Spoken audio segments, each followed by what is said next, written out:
का अगर मंगला जाता है कि ये बात ठीक नहीं, इसे हटा दो, मेट दो इसे। बोले कहा ठीक गुरु जी, अब दोबारा आओगे तो ये लिखा नहीं मिलेगा। मेट तो दिया, लेकिन अब अर्थ बहुत स्पष्ट हो गया। पहले लिखा था कुत्तों से सावधान, और अब की बार उसने लिखवा दिया आने वाले कुत्ते से सावधान। अर्थ बिल्कुल स्पष्ट हो गया। अब लिखा था आने वाले कुत्ते से सावधान। आज ये भारत की परंपरा है, लेकिन बाबा नंद ने अपनी सनातन परंपरा का निर्वहन किया, भोजन कराया और तब हाल लेने के लिए बैठ गए। भगवान कृष्ण उस समय चरण दबा रहे थे। चाचा आप मथुरा से आए, अचानक का सौम्या गतः कश्चित् स्वागतम भद्रमस्तु। आइए चाचा, हम आपका स्वागत करते हैं, लेकिन आज आपके आने का उद्देश्य सो वही कंस का पत्र अक्रूर जी ने नंद को दिया। नंद के जैसे वो पत्र पढ़ा, छल से आंसू आ गए। अंदर गए, यशोदा जी को बताया, यशोदा भी रोने लगी। राजेंद्र, रात में ये खबर आग की तरह फैल गई कि कृष्ण और बलराम कल गोकुल छोड़कर मथुरा चले जाएंगे। कन्हैया ने प्रश्न कर दिया, चाचा ये किसका पत्र था, इसमें क्या लिखा है? जिसे पढ़कर मेरे बाबा के आंसू आ गए। अक्रूर जी ने कहा, बैरान बंधु यदशु वसुदेव बधोधमम। ये कंस का पत्र है। कंस ने तुम्हें बैर भाव से बुलाया है। मुझे पता है वो यदुवंशियों से बैर मानता है। उसने तुम्हारे पिता वसुदेव जी को भी बंदी बना दिया है और उसने आपको बुलाया है। मैं निमंत्रण लेकर के तो आया हूं, लेकिन कन्हैया चाहता हूं कि तुम इस निमंत्रण को अस्वीकार कर दो, मत जाओ, नहीं तो कंस आपका अनिष्ट कर देगा। भगवान हल्के से मुस्कुराए, चाचा 11.5 वर्ष में तो मामा को हमारी याद आई। पहली बार मुझे बुला रहा है, और अगर हमने ये निमंत्रण ठुकरा दिया तो जो रिश्ता जुड़ने जा रहा है वो टूट जाएगा जुड़ने से पहले। और फिर हमने सुना मामा क्या माल बहुत मिलता खाने, सीधे ना दे तो थोड़ा रूसा थप्पड़ कर लो, खा लो। और फिर जिसका मामा राजा हो, ये चाचा वो मुझे क्यों मारने के लिए बुलाएगा? क्या उससे मेरा बैर है? प्रेम निमंत्रण दिया है, इसलिए मैं चलूंगा, आप तैयारी करें। और इतना कहकर भगवान भागे, मैया यशोदा के पास पहुंचे। यशोदा जी आंगन में फूट फूट कर रो रही थी। भगवान ने अपने पीतांबर से आंसू पूछे, भैया परसों आ जाऊंगा, मामा ने ही तो बुलाया है, आप रोना बंद करिए, बल्कि आप मुझे माखन और मिश्री का भोग लगा दीजिए, भैया मुझे खिला दीजिए, क्योंकि जब तक मैं मथुरा में रहूंगा तब तक आपकी तरह मुझे माखन और मिश्री कौन खिलाएगा? खिलाइए। भगवान ने भोग लगाया, और भोग लगाने के बाद सीधे राजराजेश्वरी महारानी राधा जी के महल में पहुंच गए। राधा जी भी रो रही। भगवान ने कहा, राधे तुम रो रही हो, जबकि तुम जानती हो शरीर दो जान एक है। हमारे तुम्हारे धराधाम पर आने का एक ही उद्देश्य है, ले राधा रोना बंद कर दो। और आंसू पोंछ करके जब भगवान दरवाजे के लिए चले तो राधा जी पीछे पीछे भाग खड़ी हुई, बुलानी नहीं है, पीछे भाग रही है, इस उम्मीद से कि शायद कृष्ण एक बार मुड़ करके पीछे देख ले, शायद एक बार कृष्ण मेरी तरफ मुड़कर देख ले। लेकिन कृष्ण वो बेदर्दी है कि उसने एक भी बार राधा जी की तरफ मुड़कर नहीं देखा। लेकिन कितना प्रेम करते थे भगवान। जिस समय महल के बाहर निकले, उस समय दरवाजे पर ललिता जी खड़ी थी पहरे पर। भगवान ने ना तो पीछे मुड़कर देखा और न ललिता से आंख मिलाई, बल्कि सर झुकाकर जब निकले तो धीरे से कह दिया, ललिता मेरी राधा का ध्यान रखना। ये कृष्ण का विलक्षण प्रेम था। नजर नहीं मिला, राधा जी की तरफ नहीं देखा, लेकिन निकलते निकलते कहा, ललिता मेरी राधा का ध्यान रखना। और इतना कहकर बलराम भैया के साथ भगवान कृष्ण अक्रूर के रथ पर चढ़ गए। और जैसे रथ पर चढ़े तो कहो विधातस्तो ना क्वचित दया असंयोज में प्रणयन देहि। यशोदा जी ने कहा, ब्रह्मा तुम कितने निष्ठुर हो, शरीर यहां है और मेरे प्राण निकाल करके ले जा रहे हो,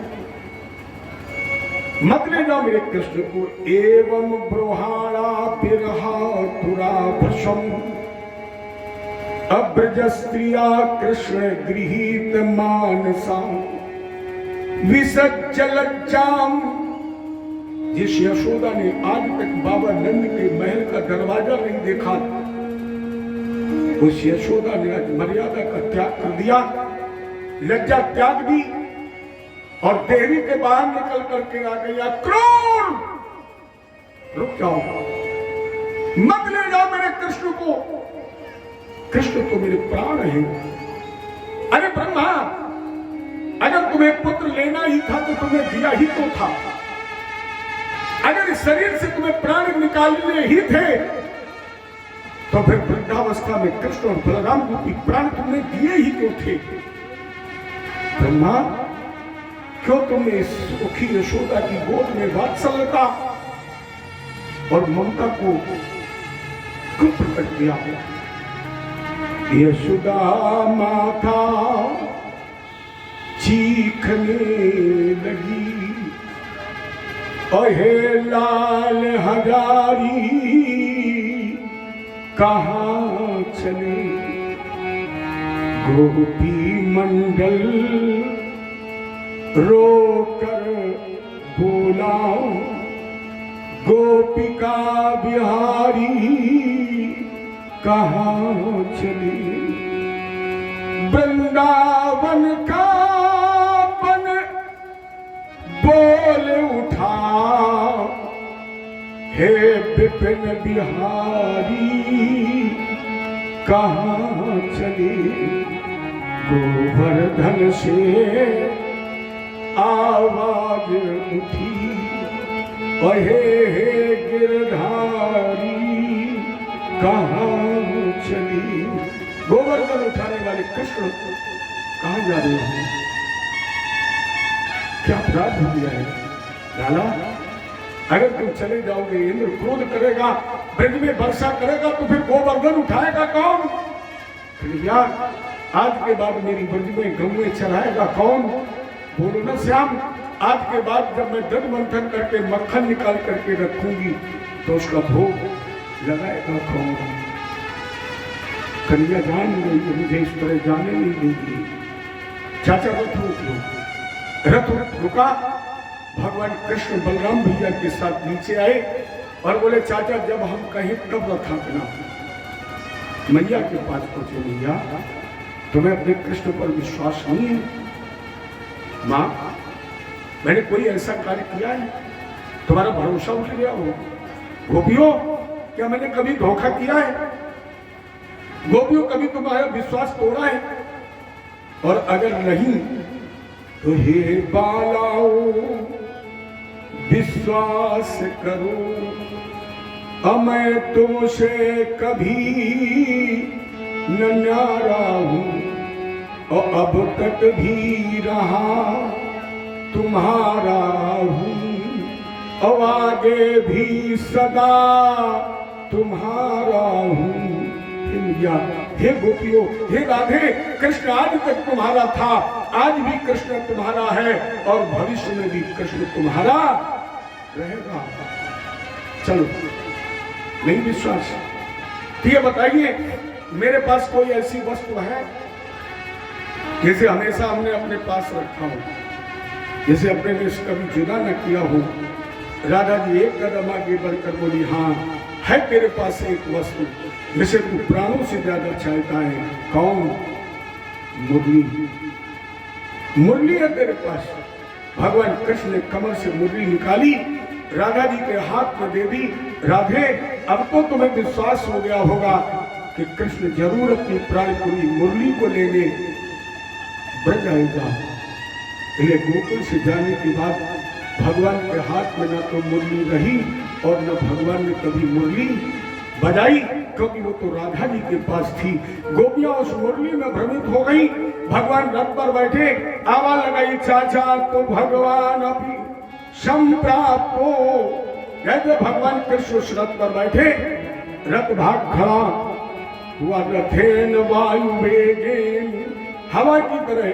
और इधर यदाम लक्ष्यते केतुर यावद रेणुरथस्य छाम। यशोदा और गोपियों को कब तक उम्मीद बनी रही कि मेरे कन्हैया लौट आएंगे? कब तक? जब तक उस रथ के पहियों की उड़ती हुई धूल दिखाई पड़ती रही। रथेन रेणु, धूल दिखाई पड़ती रही, तब तक यशोदादी गोपियों को उम्मीद बनी रही कि मेरा कृष्ण आ जाएगा। भैया राजा दशरथ को तब तक उम्मीद बनी रही कि मेरा राम आ जाएगा। कब तक? जब तक सुमंत लौट करके नहीं आए थे। जब तक सुमंत नहीं लौटे थे, राजा दशरथ को ये विश्वास था कि मेरा राम लौट आएगा। और जब सुमंत खाली हाथ आए, दशरथ ने पूछा, सुमंत राम कहाँ है? सुमंत ने दो आंसू गिरा दिए, सर झुका दिए। उस समय राजा दशरथ ऐसे तड़प गए राम के वियोग में, जैसे जल के बगैर मछली तड़पती है। और रोते हुए दशरथ ने एक ही बात कही थी, रघुनंदन प्राणे प्रीते, तुम बिन जियाते बहुत दिन बीते। रघुनंदन प्राणे प्रीते, तुम बिन जियाते बहुत दिन बीते। राजा दशरथ ने एक ही बात कही, सुमंत बहुत दिन हो गए राम के वियोग में जीते जीते अर्थ विक्षिप्त हो गए। उसी तरह यशोदा जी के नजरों से जब वो रथ के पहियों की धूल ओझल हो गई तो दशरथ की तरह ही तड़पने लगी। आलोक के आजा घन श्याम, आलोक के आजा घन श्याम, तुझे गोपी ग्वाल बुलाते हैं। आलोक के आजा बलराम, लौट के आजा बलराम, तुझे गोपी ग्वाल बुलाते हैं। मेरा सूना पड़ा रे ब्रजधाम, मेरा सूना पड़ा रे ब्रजधाम, तुझे गोपी ग्वाल बुलाते हैं। आलोक के आजा बलराम, लौट के आजा घन श्याम, तुझे गोपी ग्वाल। राजेंद्र बताओ, कोई ऐसा अभागा भक्त होगा जो अपने जीवन से भगवान को जाने देना चाहता हो? आज यशोदा और गोपियों के बीच से भगवान चले जा रहे हैं। राधा जी ने कहा, कृष्ण जाते हो छोड़ करके, श्याम मत जाओ, क्या अपराध हुआ है मुझसे? कृष्ण जाते हो छोड़ करके, कैसे जिएंगे हम? जाते हो छोड़ करके, कैसे जिएंगे हम?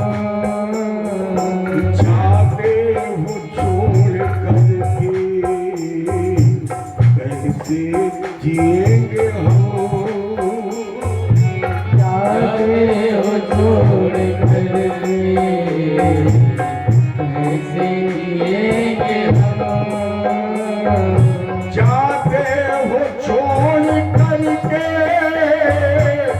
कैसे जिएंगे हम। जाते हो छोड़ करके कैसे जिएंगे हम। बेदर्द बन गए हो, बेदर्द बन गए हो, कैसे जिएंगे हम। बेदर्द बन श्याम ठाकुर बिहारी लाला बेदर्द बन गए हो, कैसे जिएंगे हम। बेदर्द बन गए हो, कैसे जिएंगे हम।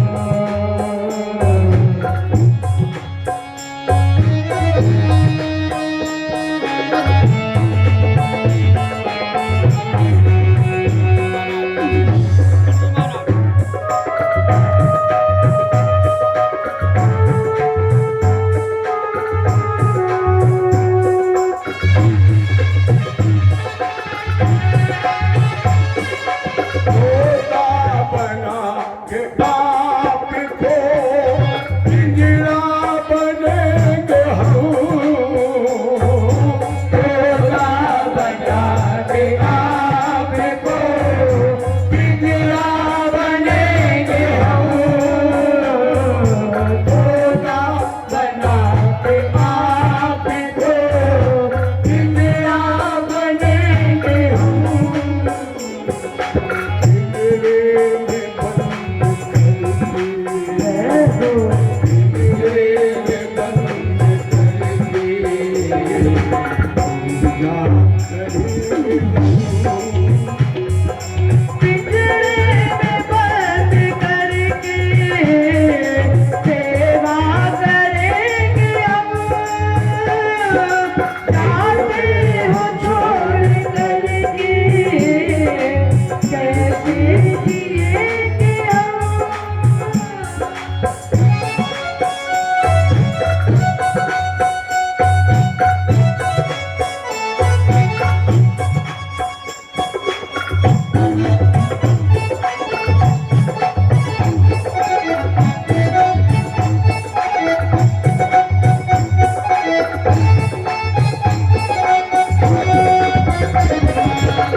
मूरत बना के आपको मंदिर बनेंगे हम।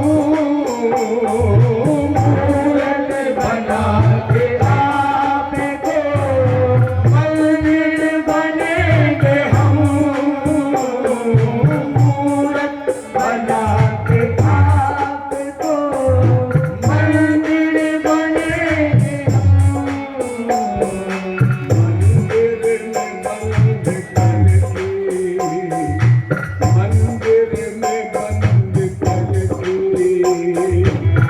पूजा करेंगे हम। मंदिर में बंद करके पूजा करेंगे हम। जाते हो छोड़ करके कैसे जिएंगे हम। जाते हो छोड़ करके कैसे जिएंगे हम। बेदर्द बन गए हो, बेदर्द बन गए हो, कैसे जिएंगे हम। जाते हो छोड़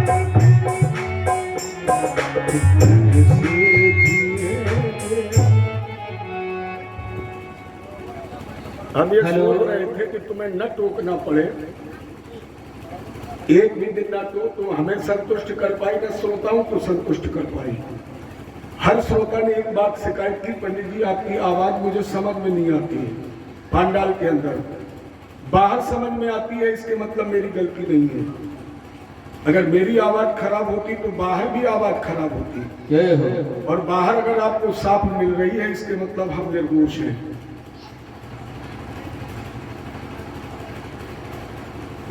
इतना अच्छा तुम्हारा साउंड, इतना अच्छा नाम तुम्हारा, और पता नहीं उसको तुम आप रेट नहीं कर पाए सही।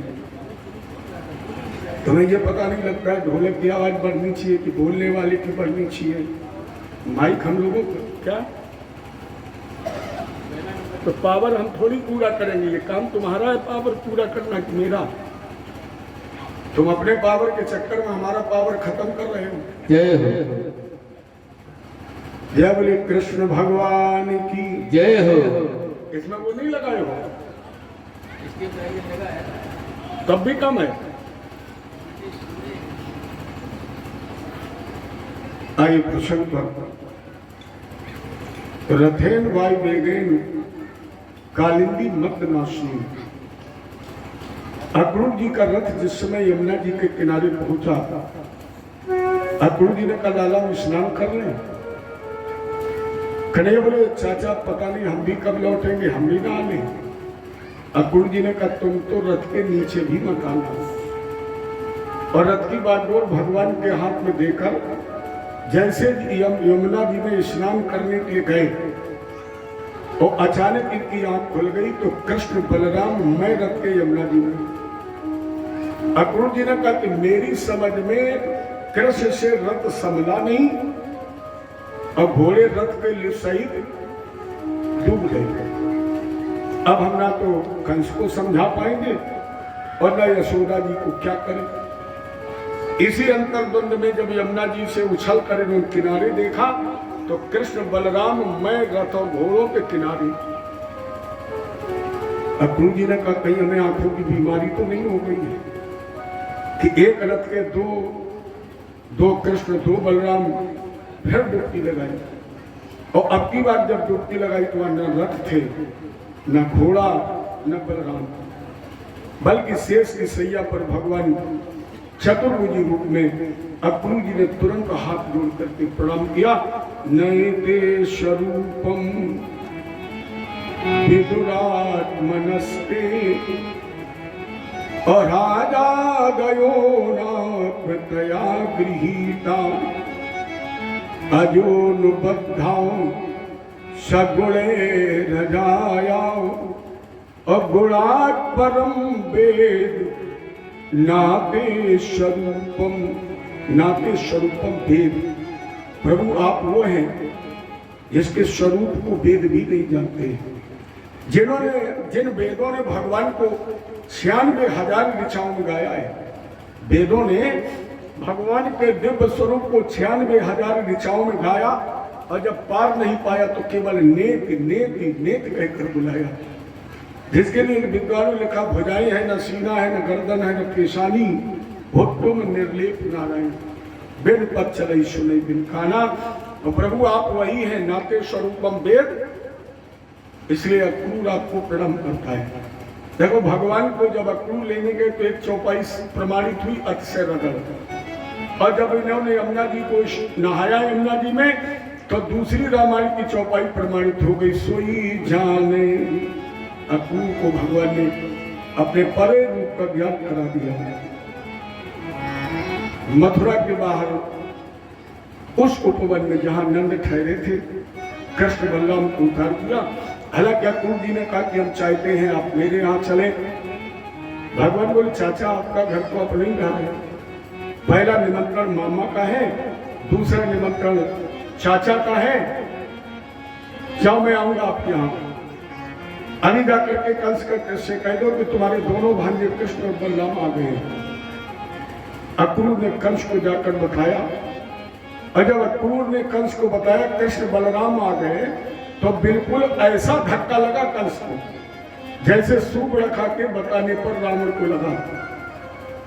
कंस को भरोसा नहीं था आ जाएंगे दोनों, तैयारियां करने लगा। इधर अथा पराहे भगवान कृष्णश्च संकर्षणान्विता। भगवान कृष्ण बड़े भैया बलराम जी के साथ मथुराम प्राविशद गोपिदिव वृक्ष परिवर्ति वारिता। भगवान कृष्ण दूसरे दिन तीसरे पहर बाबा नंद का आदेश लेकर के मथुरा नगर का दर्शन करने के लिए चले और जैसे मुख्य दरवाजे से अंदर प्रविष्ट हुए रजकम कश्चिदायांतम। भगवान ने देखा एक आगे 10-20 पीछे, सब अपने अपने सर पर पोटली रखे हैं। जो आगे चल रहा तो भगवान ने कहा इसके मतलब यही सरदार है। भगवान ने पूछा भैया तुम कौन हो और ये जो तुम्हारे साथ हैं ये लोग कौन है और ये बोझ किसका है? तो उसने कहा कि हम कंस के धोबी हैं, ये हमारे सब साथी हैं। राजा कंस के धुले हुए कपड़े हैं। भगवान बोले भैया तो बहुत अच्छे मौके पर मिल गए, भले तुम्हें पता ना हो। हम बताएं तुम्हारा जो राजा है ना वो हमारा मामा है और मामा राजा हो और भांजे फटे पुराने कपड़े पहन के पहुंचे, बड़ी मामा की बदनामी होगी। तो 2-4 कपड़े हमें भी दे दो, हम भी राजा वाले पहन लें। धोबी बोला ये गौ में चराने वाले ग्वाले। भगवान ने कहा हाँ, अभी तक तेरी जीभ का स्वाद नहीं बदला है। तुम बदले हो ना बदले हो, लेकिन हम बदल गए। क्या बदल गए? बोले राम के रूप में हम सुन लेते थे, लेकिन कृष्ण के रूप में बेटा हमने सुनना बंद कर दिया है। अब हम सुनते नहीं हैं। इसलिए एक बार और निवेदन, कुछ कपड़े दे दो। और जैसे इसने कहा ये धो ग्वाले तुम क्या जानो राजसी वस्त्र पहने। भगवान ने क्या किया? राज कश्य कराग्रेण। इतना भगवान को गुस्सा आया, उल्टा थप्पड़ ही मार दिया और पूरा थप्पड़ पीछे का लगा भी नहीं। कितना लगा? कराग्रेण, केवल हाथ के अग्रभाग, माने केवल उंगलियां लगी और उंगली लगने मात्र से धोबी का सर कट गया। कहां गिरा तक पता ही नहीं लगा, उड़ गया। और जो धोबी थे उन्होंने कहा इससे कौन लड़ेगा, इसे तलवारों की जरूरत नहीं, पूरी उंगलियां ही काम करती हैं। तो सबने अपनी अपनी पोटली फेंकी, भागे, जाकर कंस को बताया। भगवान बोले पहन लो। अजब बताओ, जिसने कभी धोती कुर्ता न देखा हो और इनका 3 पीस नहीं दो पहनो, कह दिया था टाई बांधो, तो हमारी समझ में टाई तो बड़े बड़े डिग्री वाले नहीं बांध पाते। तो अब ये गम में चलाने वाले ग्वाले उल्टे सीधे ढीले ढाले जैसे मिले सब कपड़े पहन लिए और आगे चल पड़े। देखो ये वही धोबी है जिसके कहने पर राम जी ने जानकी जी का त्याग किया।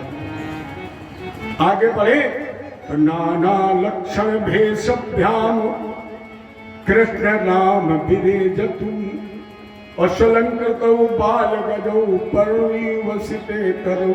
आगे बढ़े एक दर्जी मिल गया, जैसे भगवान को ढीले ढाले कपड़े पहन करके देखा, सबको बैठाला, एक एक वस्त्र तो आया, काट छाट करके भगवान को पहना दिया।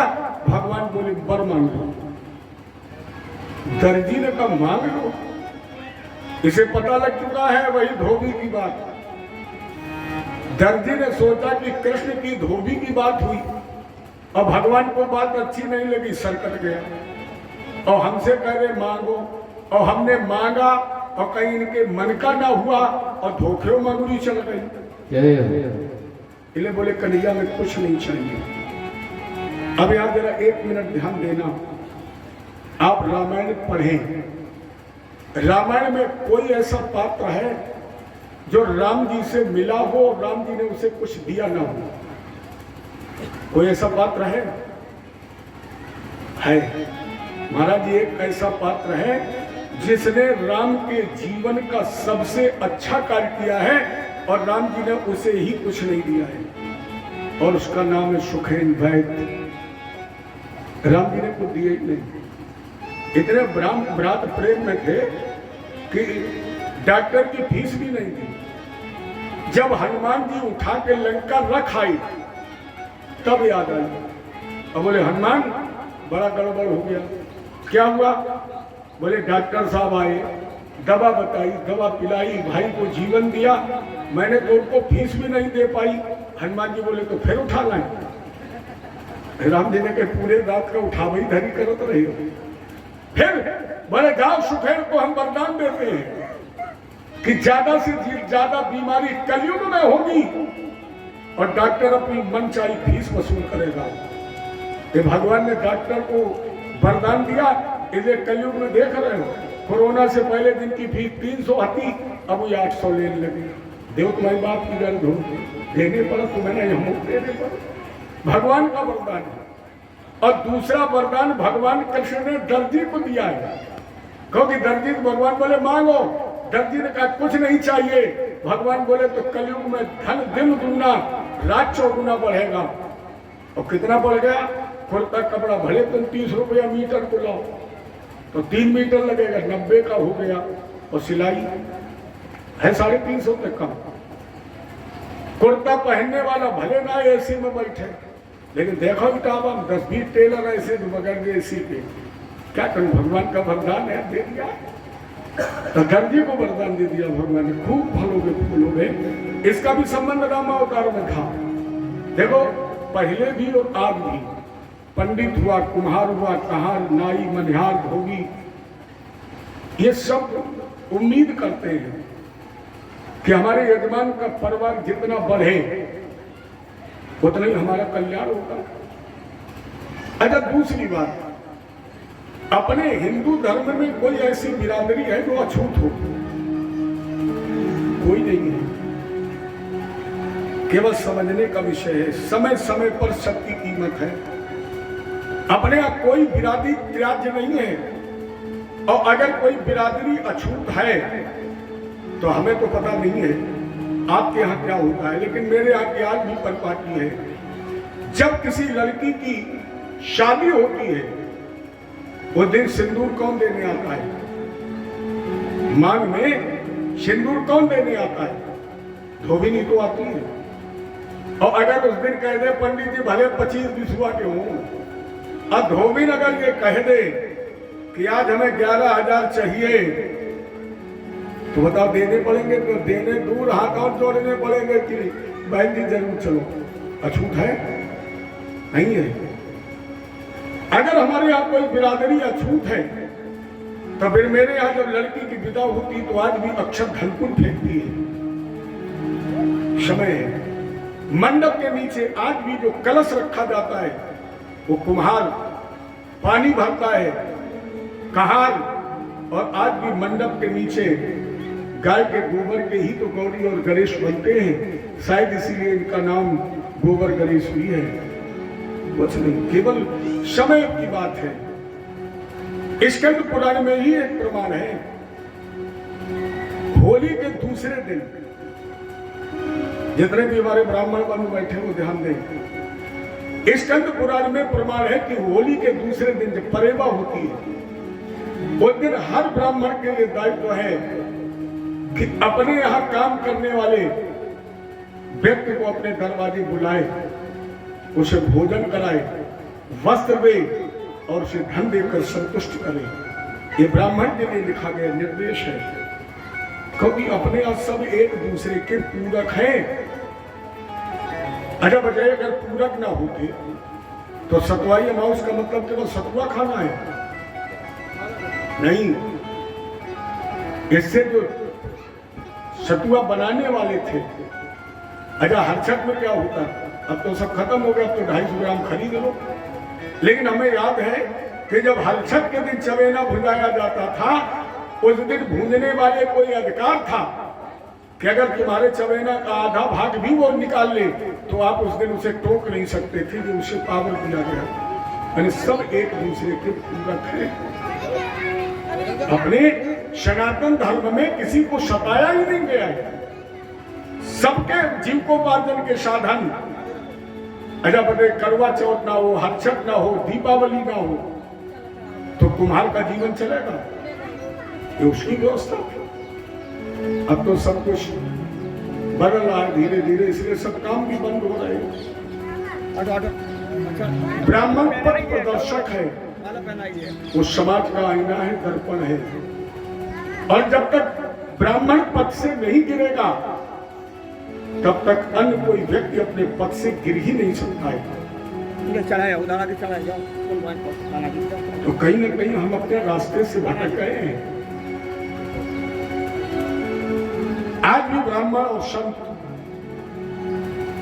क्यों पूजे जाते हैं? एक निवेदन है, इसलिए ये नहीं बता रहा कि मैं ब्राह्मण हूं। ब्राह्मण, संत और गुरु क्यों पूजा जाता है? आज भी श्रद्धा से क्यों देखा जाता है? इसका एक कारण है। डॉक्टर अगर भगवान को अगरबत्ती लगा के ये कहता है कि मेरा बिजनेस अच्छा चले,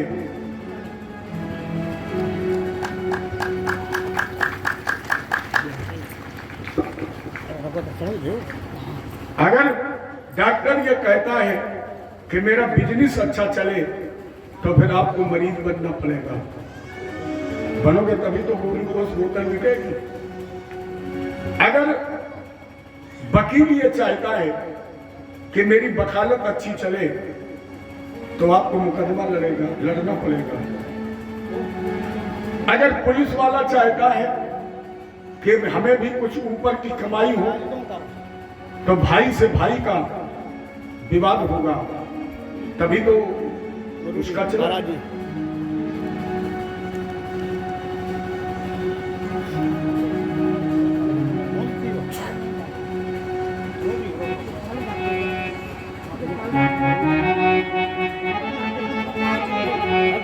लेकिन अगर ब्राह्मण यह कहता है कि मेरा बिजनेस अच्छा चले, ईमानदारी से बताइए, हमारा बिजनेस तभी अच्छा चलेगा जब पहले आपकी जेब मजबूत होगी। अगर आपकी जेब मजबूत नहीं होगी तो हमारा बिजनेस चलेगा। ब्राह्मण इसलिए पूजनीय है कि अगर वो भगवान से अपने लिए भी मांगता है तो पहले उससे जनता का हित होता है, और जब जनता का हित होता है तब ब्राह्मण, संत और गुरु का हित होता है। इसलिए हम लोग बंदनीय हैं। और डॉक्टर के चक्कर में फंस गए तो 3 दिन तो मरने के बाद ही आईसीयू में धरे, चल जाएगा बिजनेस। तो भगवान ने दर्जी जी को ये भी सोचा था कि जब राम जी दूल्हा बनेंगे, जामा पहनाएंगे, लेकिन राम जी ऐसे बाबा के चक्कर में फंस गए, जामा पहनाने की नौबत नहीं आई। बहू आए तो संग में लेके आए। तो उसने भी पूछा, राम जी, भगवान बोले द्वापर में मिलेंगे। और आगे बढ़े, सुदामा नाम का माली मिल गया। इसने भी उम्मीद की थी कि भगवान को मोर बांधूंगा, लेकिन जब जामे नहीं पहनाया गया तो मोर कहां बांधा जाता।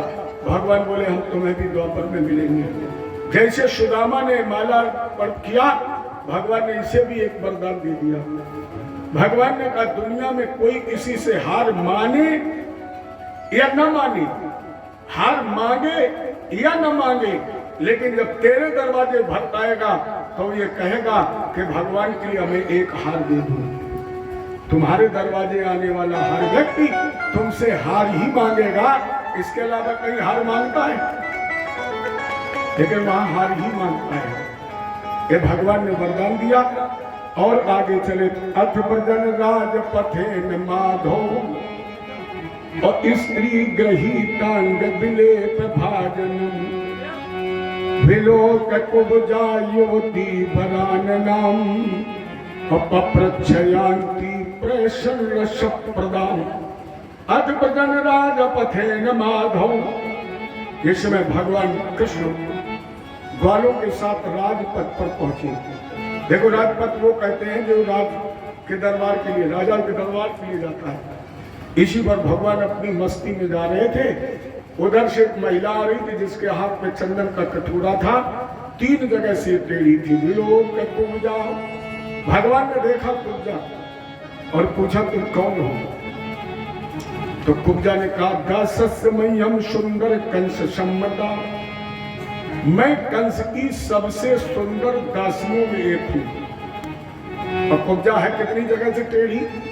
3 जगह से। अच्छा, ईमानदारी से बताओ, 3 जगह से टेढ़ा व्यक्ति सबसे ज्यादा सुंदर हो सकता है? क्या गोरा रंग से ही सुंदरता होती है? अगर गोरे रंग से सुंदरता होती तो लोग कृष्ण को क्यों सुंदर मानते? अच्छा, भगवान आपको बहुत गोरा बना दे, एक आंखी माथे में लगा दे, एक पीठी पे लगा दे, सुंदर हो गए? दूसरा कोई व्यक्ति, इतनी समाज में कोई दूसरा व्यक्ति आपसे कहे कि आप बहुत सुंदर हैं, हो सकता है लोग व्यंग कर रहे हो सकता है मजाक करके तुम्हें लोग चिढ़ा रहे हो, लेकिन इतनी समाज में कोई खड़ा होकर के ये स्वयं कहे कि हम इस समाज में सबसे ज्यादा सुंदर हैं, इसके मतलब उसे अपनी सुंदरता का अभिमान है, इसके मतलब वो सुंदर है, नहीं तो वो प्रयास का कारण क्यों बनेगा? तो कुब्जा स्वयं कह रही है, दासस मह्यम सुंदर कंस मल्ला। कंस की जितनी भी दासियां हैं उन दासियों में सबसे सुंदर दासी हूं मैं। खबर इसके 3 टेढ़ क्या है? मन, वाणी और कर्म। मन टेढ़ा है क्योंकि मन कंस में लगा है। अच्छा, मन भगवान में लगना चाहिए कि राक्षस में लगना चाहिए? मन भगवान में लगना चाहिए, और जो मन भगवान के बजाय राक्षस में लग जाए, टेढ़ा हो गया। दूसरा टेढ़ चंदन लगाने का। अच्छा, हम आप चंदन भगवान को लगाते हैं, देवताओं को लगाते हैं, ज्यादा से ज्यादा मानवों को लगाते हैं, कोई दानों को भी चंदन लगाता है, कोई राक्षस को चंदन लगाता है, लेकिन कुब्जा राक्षस को चंदन लगा रही है। इसलिए इसका दूसरा टेढ़ कर्म और वाणी से गोविंद हरे गोपाल हरे गाना चाहिए, लेकिन ये कंस की दासी है और दासी का काम है अपने राजा के गुण गाना, तो ये गुण गाती थी राजा कंस के। इसलिए इसके 3 टेढ़ थे, मन, वाणी और कर्म। लेकिन जैसे कृष्ण की नजर से नजर मिली, एक संत ने लिखा, क्या नजरें मिलाना हो गया मुरली वाली तेरा दिल तो दीवाना हो गया। जैसे भगवान की नजर से नजर मिली, कुब्जा सब कुछ भूल गई और इसका मन भगवान में लग गया। और जब मन भगवान में लगा तो इसने सोचा, चंदन अब हम कंस को दूसरा लगाएंगी, चलो ये चंदन हम कृष्ण को लगा देंगे। और जैसे इसने कृष्ण को चंदन लगाना प्रारंभ किया तो केवल मस्तक में थोड़ी लगाए, आंख, कान, नाक, मुंह। दूसरा चंदन लिया, फिर भगवान के पूरे मुंह में। तीसरी बार चंदन लिया, फिर पूरे मुंह में। भगवान ने हाथ पकड़ लिया, कुब्जा। कुब्जा ने कहा, यही तो चाहती थी कि आप मेरा हाथ पकड़ लें। भगवान बोले, तुम चाहती तो हाथ पकड़ लो, क्यों? जबकि आज के पहले ना हमने तुम्हें देखा ना तुमने हमें देखा, क्योंकि आज के पहले मथुरा आए नहीं, और जब आए तब किसी ने देखा नहीं, हम तो चले गए चुपचाप। फिर तो चाहती। कुब्जा ने कहा, याद दिलाए। भगवान बोले, अजीब पागल है, क्या याद दिलाओगे? कुब्जा ने कहा, महाराज जी शायद आपको याद आ जाए। क्या? बोले, एक दिन में तुमने हमारी कटवाई थी, शुभ रखा। एक दिन तुमने हमारी कटवाई थी और आज राजपथ पर हाथ पकड़े खड़े हो। आपको होश है? आप किसी महिला का हाथ सड़क पर पकड़े हैं, कहा तो हम तुम्हारी। कन्हैया बोले, बिल्कुल समझ गए, याद आ गई। क्या? तुम सम पुरुष नमो सम नारी, अयह संयोग विधि रचा विचार। भगवान बोले, याद आ गई कुब्जा। कुब्जा ने कहा, तो फिर चलो। याद आ गई तो मेरे घर चलिए। भगवान बोले, कुब्जा चलूंगा, लेकिन पहले मामा, इसके बाद चाचा, और कुब्जा तीसरा नंबर निमंत्रण में आपका है, इसलिए आपके यहां भी आऊंगा। कुब्जा ने वही कटोरा फेंक दिया और नाचने लगी, गली गली में कृष्ण की याद में। एक संत ने लिखा, अरे मुरलिया वाले रे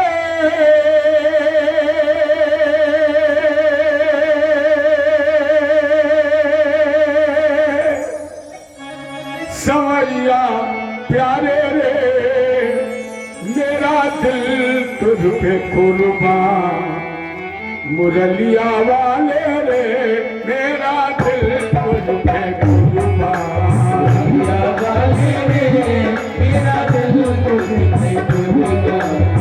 मैया